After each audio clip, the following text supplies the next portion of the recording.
What is up, guys? Now that replays are working again, I can finally do my breakdown series. So I said like a month ago I wanted to do these videos at least once a week, and then literally every replay system died. But anyway, today we're back with another breakdown. Gonna be playing Graves and Corki this time, and specifically looking at Baron and Dragon fights. So I want to try something slightly different, so I'm just going to play this fight through first. You can watch it, see how you think it went, and then we'll go back and we'll take a closer look.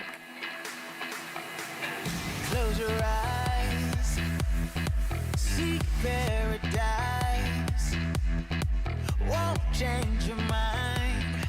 Okay, so this is the first thing, and it's how I choose to enter the fight or start the fight. So I have two choices. I can either follow trend here, or I can do what I actually did and hop the wall. Now there are two reasons I don't follow trend, and to show you, let's just move the camera up a little bit. So first off, Trend is not a traditional frontline champion. He doesn't soak damage for me, he dives their backline, and so he leaves me with anyone who he isn't interested in killing. Now second thing is they have their two carries right in front of me, and with no frontline with me, they can just basically dive onto me and there's nothing I can do. Even if they don't kill me, they'll force me to run away and I'll just get nothing done this fight. I won't do any damage, and especially Ezreal is really good at zoning me here. If I go for him, he'll kite me back with his Q and slowing me because he's playing blue Ez, or if I try and ignore him, he'll hit me from behind and I'll just get sandwiched from the top and the bottom. So I go over the wall with my E, and right now I'm in the position I want to be in. My tanks are in this choke and stopping anyone else getting to me, and my target choice is kinda simple. I could go for Jax here because he is more of a threat than Jarvan is, but if I do, I put myself really close to Jarvan and they could both in theory just dive onto me. Skip this forward a little bit more, and this is where I actually have to choose who I'm going to go for.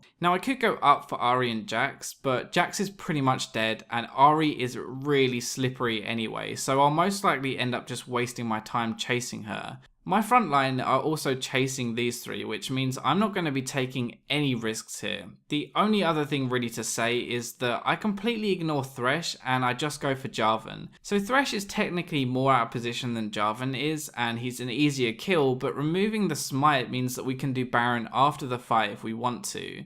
Now the actual fight looks pretty simple, right? There isn't too much to break down once it kicks off, but imagine how different this could have been if I didn't jump over that wall and had zoned myself from the fight. That was kind of the point of this breakdown really, just to try and always be with your team when you go into a fight for Dragon or Baron, because being split is one of the worst things you can do. Like the reason their team lost so hard is because if we look back at the reverse side of things, Ezreal is completely zoned out of the fight. He can't get through Trend at all, and so literally has no impact in the fight.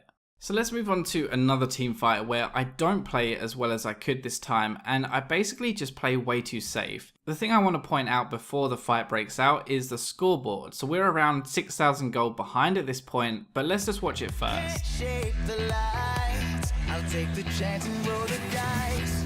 I want it all, just for the night.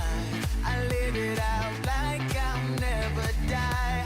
I lose my head in the starry skies. Can't tame you down, I feel so alive. Back down, only one way out. I let you run my life, now you won't get me.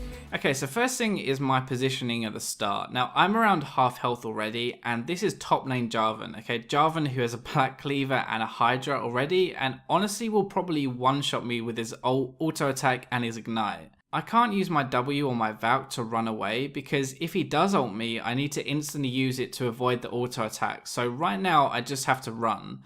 This is the point where I can turn though, where I'm a little bit safer. Now Jarvan is looking at and facing a Kali, which means he is most likely going to focus her, and I also have a Kali and Vi kind of acting as a front line protecting me. The bigger thing though is that even if Jarvan decides to flash over Vi and does actually ult me, I can Valk away and no one else can follow up. There's only Braum supporting Jarvan right now, whereas before Lee Sin was around too, so I don't have to be as afraid.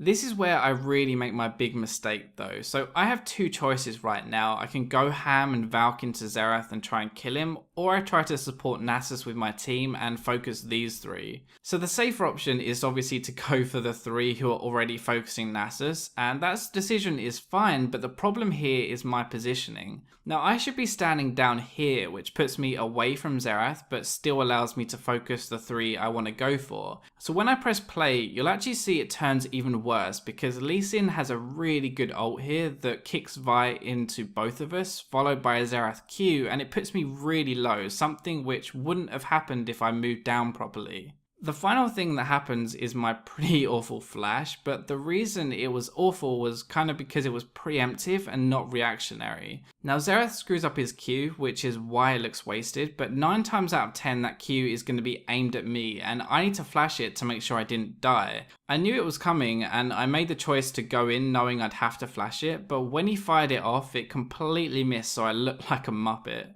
So I hope you guys enjoyed the video and learned a little more about positioning in these Dragon and Baron fights. I think next time I'm going to do something from the lane phase or like a mid or top perspective, but yeah, hit that like, subscribe, and I'll catch you next time.